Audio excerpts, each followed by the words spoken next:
aussi tout ce qui a été dit et fait, dire ceci, c'est que l'UEMOA est un peu ce que vous appelez le dénominateur commun. Donc nous sommes à cheval entre les institutions internationales, les concepts mondiaux internationaux qui se véhiculent dans le monde à des périodes. Il ne faut pas être naïf pour enclencher une certaine adhésion. Et puis nous sommes avec les États qui sont dans des conditions que vous n'imaginez pas. Quand je vous dis qu'il y a des pays qui ont des taux de couverture énergétique de 19%, vous n'allez pas croire.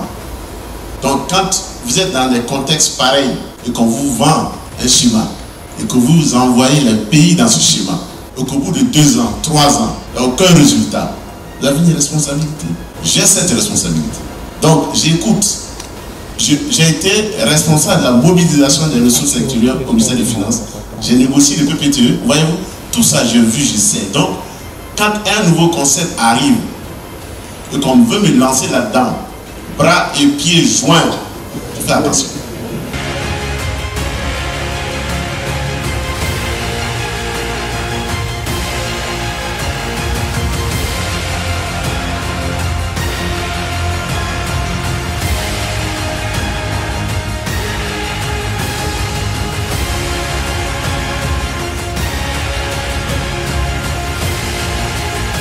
Je pense que la rencontre pour ce premier panel était très importante puisqu'il fallait à la fois aborder les questions liées à la transition écologique et la transition numérique et comment est-ce qu'on peut combiner ces deux pour en tirer le maximum de profit pour le financement des projets.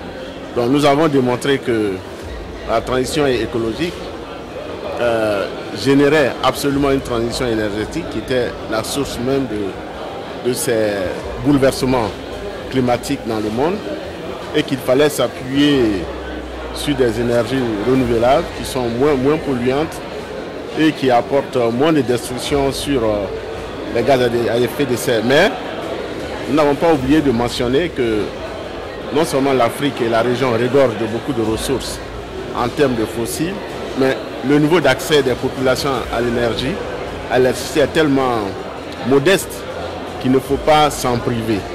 Donc il faut faire un mix énergétique qui à la fois obéit, n'est-ce pas, aux éléments de la transition écologique, donc qui permet de préserver l'environnement, mais aussi qui accélère, qui permet aux populations d'accéder à l'énergie. Cédric Montelchot, donc je représente la BADEA à cet important événement qui est, je pense, à sa 5e édition.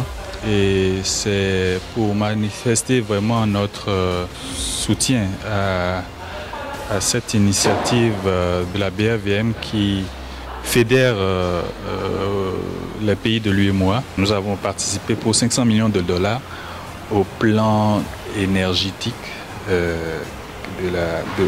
l'UEMOA. Nous avons accompagné certains États à mettre en place des petites des fonds de finances de masse pour les coopératives agricoles et les initiatives à petite échelle. Métier.